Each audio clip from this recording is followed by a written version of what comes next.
即馬為着要來照顧國民，保護着弱勢，甚至也兼顧着國家財政，行政院會今仔日是來討論6大生活津貼的調整的規劃，甲這補助的金額攏起23.5%。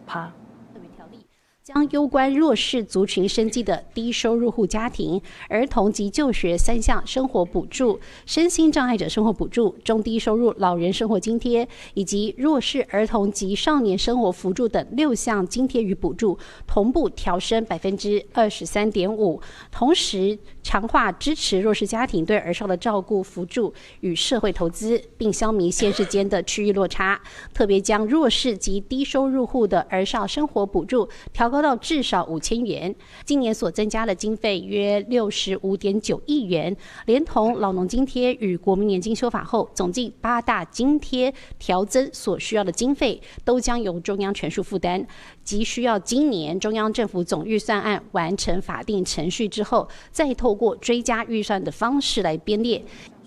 經過這調整的規劃了後呢，行政院是估計即馬全國有318萬這弱勢的國民，因的基本的生活甲福利攏有通受到保障，而且這行政院嘛，擱再呼籲這立法院，就要考慮到這國民的福利，應該就要趕緊來審一個總預算，希望會當拼今年7月開始實行。